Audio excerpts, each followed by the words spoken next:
Hi, welcome to our channel.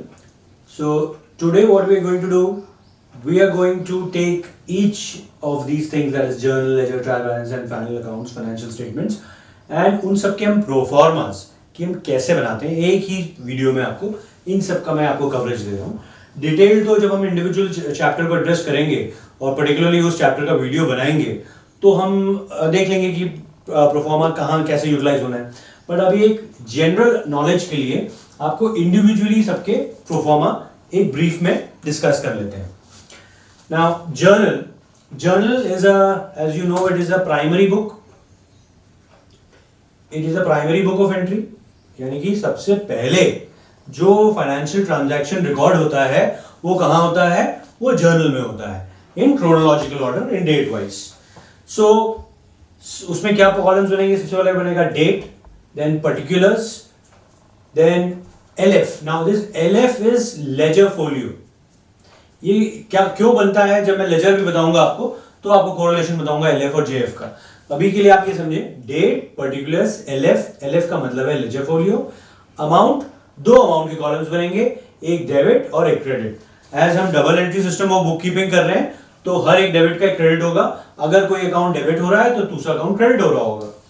तो पहली primary book is journal, column is date, column number 1 is date, is 2 is particulars, 3 is LF, 4th is amount, 5th is amount, 1 is the debit, the other is credit. Then coming to ledger. अब ledger में क्या होता है, laser में भी दो aspects होते हैं, डेबिट और क्रेडिट साइड होता है, राइट। तो ledger is a collection of different accounts. तो जैसे एक XYZ, हर अकाउंट का परफॉर्मा तो एक ही होगा, चाहे वो कैपिटल अकाउंट हो चाहे वो कैश अकाउंट हो, कोई भी अकाउंट का नाम होगा, परफॉर्मा तो एक तरीके ही अकाउंट बनेगा। तो पहला बना date 1, column number 1 is date, second is particulars, third is JF, that is JF मतलब जर्नल फोलियो जो हमने यहां बनाया है। डेबिट, ये भी अमाउंट है, debit and credit. Then again you repeat, ये कॉलम नंबर 4 हो गया, ये 5 हो गया, 1 2 3 4 5। Now column number 6 is date, then again particulars, then again JF, then debit, then credit. अब ये जो, अगर this half is what is the debit side and this half is what is the credit side, right. अब आप देखेंगे कि यहां पे LF था और यहां पे JF था। इसका क्या मतलब है, इसका मतलब ये है, जब ये जो लेजर में क्या अकाउंट्स कहां से आते हैं, जो जर्नल एंट्रीज होती हैं वही तो हम पोस्ट करते हैं लेजर्स में। तो जब आप यहां पे जर्नल में एंट्री करेंगे, तो जब आप लेजर में पोस्टिंग करेंगे इस जर्नल एंट्री को, तो आप यहां पे जब एंटर करेंगे तो कौन से जर्नल फोलियो से वो आया है वो रेफरेंस यहां आप डालेंगे। और जब आप जर्नल से यहां पोस्टिंग कर रहे हैं तो ये कौन से लेजर में किस फोलियो पे रजिस्टर्ड है वो आप यहां पे लिखेंगे। तो जर्नल के अंदर LF आएगा और लेजर के अंदर JF आएगा, जर्नल फोलियो, ताकि आपको जर्नल एंट्री देख के ये पता लगेगा कि ये लेजर के किस फोलियो पे, यानी किस पेज नंबर पे ये वाली जर्नल एंट्री एंटर्ड है। और लेजर में आपको देख के पता लग जाएगा कि ये जर्नल में कौन से जर्नल फोलियो पे, जर्नल के कौन से पेज से ये एंट्री पोस्ट की गई है, ताकि आप कोरॉबरेट कर पाए, कोरिलेट कर पाए, और इन केस कोई एरर या कोई कुछ प्रॉब्लम है तो उनको आप डायग्नोस करके रेक्टिफाई कर पाए, राइट। तो जर्नल हो गया हमारा, लेजर भी हो गया। अब coming to trial balance. So I am erasing this and then we will do trial balance और फिर हम trading in P&L and balance sheet करेंगे, ओके, ठीक है। अब अपन आते हैं ट्रायल बैलेंस। आपने जर्नल बना लिया, आपने लेजर बना लिया, अब आप बनाएंगे ट्रायल बैलेंस। नीचे आप लिखेंगे for the year ended suppose March 31st 2021, किस साल के एंड के लिए आप बना रहे हैं। अब यहां पे आप लिखेंगे पर्टिकुलर्स या हेड ऑफ अकाउंट, और यहां पे अमाउंट, यहां पे अमाउंट क्रेडिट। अब देखिए जनरली यहां पे आपको सारे अकाउंट्स के नाम लिखने हैं। जैसे हम डबल एंट्री सिस्टम में बुक कीपिंग कर रहे हैं, हर एक डेबिट का एक क्रेडिट होना है, तो every debit has its own and equal corresponding credit. तो आप सारे डेबिट के बैलेंसेस यहां लिखेंगे और क्रेडिट के बैलेंस यहां लिखेंगे और इनका टोटल मैच होना चाहिए। इससे आपको क्या पता लगेगा, you will get the arithmetical accuracy of accounts. मतलब मैथमेटिकली अरिथमेटिकली आपने सारे डेबिट के साथ सारे क्रेडिट करे हैं, इक्वली करे हैं कि नहीं करे। अब इनमें दो मेथड्स होते हैं, आप इधर बैलेंसेस लिख सकते हैं हर अकाउंट का या टोटल्स लिख सकते हैं सारे अकाउंट्स के। देखिए अगर आप टोटल्स मेथड में जाएंगे इसमें ट्रायल बैलेंस में, तो सारे अकाउंट्स के इंडिविजुअली जितने भी अकाउंट्स हैं XYZ अकाउंट, उनका एक साइड डेबिट है क्रेडिट है, तो दोनों साइड्स के जो टोटल्स एक्चुअली आ रहे हैं विदाउट बैलेंसिंग, सपोज इधर 1 लाख आ रहा है और इधर 1,20,000 आ रहा है, तो आप दोनों साइड, सपोज कैश अकाउंट का आप लिख रहे हैं तो दोनों साइड के टोटल्स लिख दीजिए, डेबिट का भी और क्रेडिट का भी। दूसरा मेथड है कि balances rather than writing, because this is total method is more lengthy, कि आप सबके अकाउंट्स के इंडिविजुअली टोटल्स डाल रहे हैं। इससे बेटर है कि उनका एक्चुअल बैलेंस कितना आ रहा है। जैसे मान लीजिए यहाँ पे बैलेंस 20,000 आ रहा है, क्रेडिट बैलेंस है, व्हाटएवर अकाउंट है, सपोज एक्स अकाउंट है, क्रेडिट बैलेंस है, तो क्रेडिट बैलेंस से 20,000। रादर देन एक तरीका ये है कि आप यहाँ पे 1,20,000 लिखें और यहाँ 1,00,000 लिखें इंडिविजुअल टोटल्स, बात एक ही है। अगर आप इसकी जगह सिर्फ 20,000 इस साइड लिख दें तो this is called totals method, this is called balances method. Most prevalent is the balances method, आप बैलेंसेस मेथड ही करेंगे और जो भी आपका इन साइड्स का डेबिट और क्रेडिट आएगा वो इक्वल होना चाहिए, it should match and equal, right. So this is what trial balances. अब हम आते हैं trading P&L and balance sheet पे। Let me erase this, you can take a screenshot if you wish, बाकी यार मैं इसको इरेज कर रहा हूं, राइट, ठीक है। अब अपन आते हैं, ट्रायल बैलेंस भी हो गया, अब आते हैं ट्रेडिंग एंड P&L पे। जनरली ये ट्रेडिंग एंड P&L अकाउंट एक ही अकाउंट बनता है। ट्रेडिंग या मैन्युफैक्चरिंग अकाउंट, अगर मैन्युफैक्चरिंग कंपनी है तो मैन्युफैक्चरिंग अकाउंट बनेगा और ट्रेडिंग कंपनी है तो ट्रेडिंग बनेगा। या तो कोई बिजनेस कोई चीज बनाने में अपना काम कर रहा है यानी मैन्युफैक्चर कर रहा है, या फिर बेचने खरीदने में यानी ट्रेडिंग में काम कर रहा होगा। सो पहला पार्ट ट्रेडिंग अकाउंट होगा, it will again get T shape account. इसमें नीचे आप लिखेंगे फॉर द ईयर एंडेड 31 मार्च 2021, जिस साल के आप एंड के लिए बना रहे हैं। अब 31 मार्च एंडेड कैसे, मतलब वो साल कौन सा हुआ, 1/4/2020 से लेके 31 मार्च 2021, ये फाइनेंशियल ये 12 मंथ्स का पीरियड के लिए आप बना रहे हैं। यानी इस दौरान जितने भी रिलेटेड रेलेवेंट एक्सपेंसेस और इनकम्स हैं वो आपको डालने हैं। अगेन यहाँ पे डेबिट और ये क्रेडिट साइड है। सबसे पहला आइटम रहेगा सेल्स, ये आपकी नेट सेल्स होगी, that is by sales less sales return, जो भी आपका फाइनल फिगर होगा यहाँ होगा। बाय क्लोजिंग स्टॉक, ये फिक्स्ड है, ये तो होना ही होना है, ठीक। यहां पे होगा ओपनिंग स्टॉक,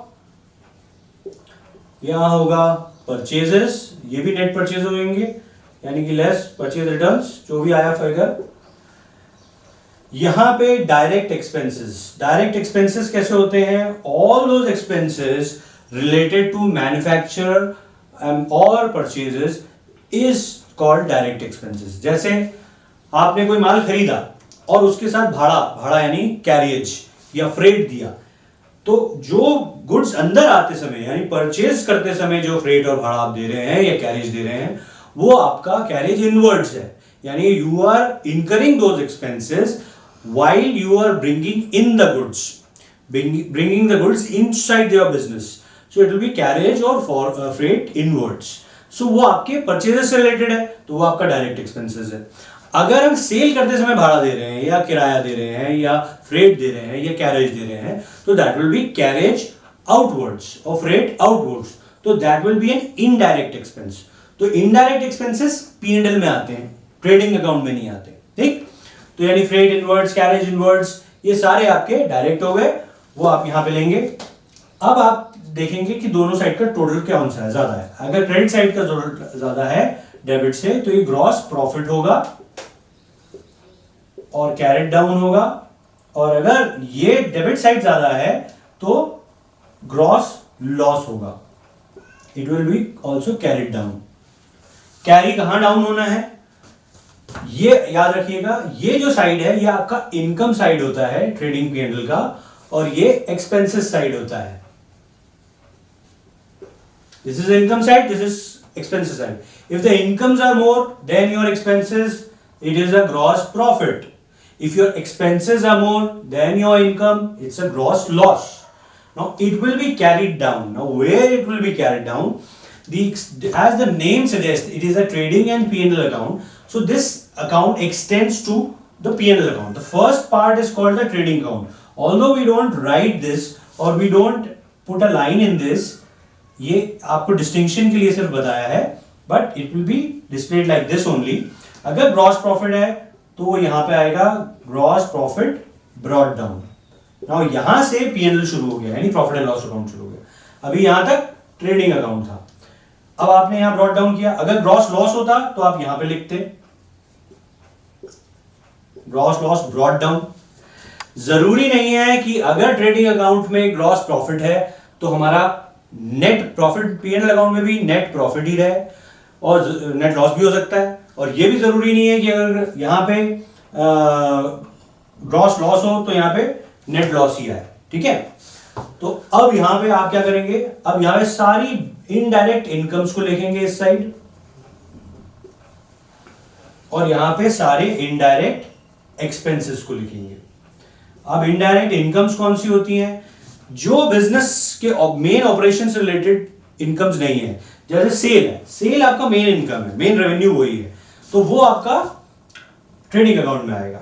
अदर इनकम्स कैसे होती हैं? जैसे आपने कहीं इन्वेस्टमेंट किया, वहां से आपको इंटरेस्ट आ रहा है, या आपने कोई एसेट प्रॉफिट में बेच दिया तो वो आपका एडिशनल इनकम हो गई। तो ऐसी incomes which are non operating incomes, which are not in the normal business operations, which arises out of other activities, not the main core activity of that particular business, is your indirect income that will feature and come in the P&L account. And all those expenses which are not direct in nature, which is indirect expenses like your depreciation, your bad debts, your electricity expenses, your salaries, everything is going to come this side, that is indirect expenses. Now again, if this side is greater, that is the income side is greater, then this side it will be your net profit, which will be transferred to, finally profit किसका हक होता है? Owner का होता है, तो it will transfer to capital account. Similarly, if your expenses side is greater than your income side, it will be a net loss, and this will also be transferred to capital account. अगर profit होगा तो वो balance sheet के अंदर capital में add हो जाएगा, और अगर वो लॉस होगा तो कैपिटल में से वो लेस हो जाएगा। नाउ यहीं पे अपन बैलेंस शीट समझ लेते हैं। अब बैलेंस शीट बनेगी तो यहां पे एज एट 31 मार्च 2021। नाउ एक डिफरेंस आप देखिएगा कि बैलेंस शीट में हम for the year ending use नहीं कर रहे हैं। ट्रेडिंग एंड पीएनएल में, ट्रायल बैलेंस में हमने हर जगह फॉर द ईयर एंडेड बनाया। फॉर द ईयर एंडेड मतलब इस साल के एंड में। तो फॉर द ईयर एंडेड में क्या है, इस पूरे साल में जो भी हमारे एक ट्रांजैक्शन जो उसका जो निचोड़ था, जो समरी थी, वो हमने ट्रेडिंग एंड पीएनएल अकाउंट में लिखी। बट बैलेंस शीट में हम एज एट 31 मार्च लिख रहे हैं। बैलेंस शीट में कि इस पर्टिकुलर डे पे हमारे बैलेंसेस क्या हैं। तो यहां पे एक एसेट साइड है, एक लायबिलिटी साइड है।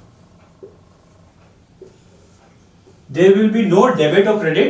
It is not an account. It is a statement of affair.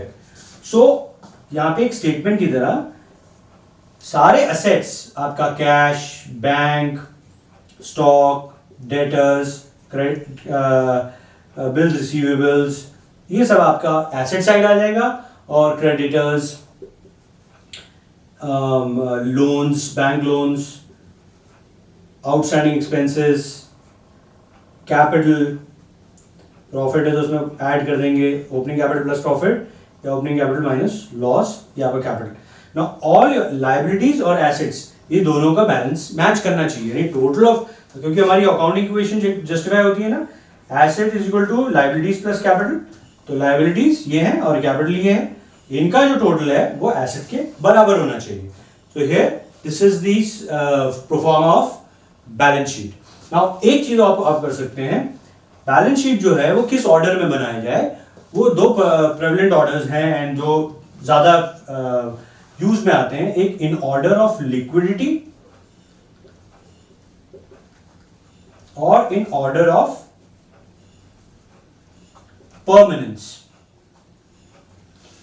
In order of liquidity का मतलब होता है कि जो सबसे लिक्विड एसेट है या जो सबसे लिक्विड लायबिलिटी है, यानी कि कैश में जो जल्दी कन्वर्ट हो जाती है, उस ऑर्डर में हम लिखें। जैसे कैश सबसे लिक्विड है तो पहले वो लिख दिए, बैंक उससे कम लिक्विड है तो ये लिख दिए, स्टॉक उससे कम लिक्विड है तो सबसे आखिरी में लैंड एंड बिल्डिंग आएगा यहाँ पे, क्योंकि ये सबसे इलिक्विड स्टॉक है। आप एकदम से लैंड को बेच नहीं सकते, बिल्डिंग को बेच नहीं सकते अपनी, और कैश में कन्वर्ट नहीं कर सकते। अगर हम इसका रिवर्स कर दें तो ये इन ऑर्डर ऑफ परमानेंस हो जाएगा, यानी इन ऑर्डर ऑफ परमानेंस क्या होगा, जो सबसे परमानेंट एसेट है, तो सबसे परमानेंट एसेट कौन सा है, जो जल्दी लिक्विड नहीं होता, जो जल्दी कैश में कन्वर्ट नहीं होता, तो लैंड एंड बिल्डिंग ऊपर आ जाएगी, प्लांट एंड मशीनरी सेकंड आ जाएगी, एंड देन रिवर्स ऑर्डर, और कैश और बैंक सबसे आखिरी में आ जाएंगे। ठीक है। सिमिलरली लायबिलिटी साइड में भी सबसे परमानेंट लायबिलिटी क्या है, वो कैपिटल है। अगर हम ऑन ऑर्डर ऑफ परमानेंस कर रहे हैं तो कैपिटल सबसे ऊपर आ जाएगा, और अगर इन ऑर्डर ऑफ लिक्विडिटी कर रहे हैं तो कैपिटल सबसे नीचे आ जाएगा। तो सबसे लिक्विड जो है, यानी कि सबसे जल्दी हमें जो लायबिलिटीज पे ऑफ करनी है, वो अगर लिक्विडिटी है तो सबसे ऊपर आएंगी, और सबसे जो लेटर हमें करनी है वो अगर इन ऑर्डर ऑफ परमानेंस है तो वो ऊपर आएंगे। Right. So I hope this would be helpful. Okay, let's move on.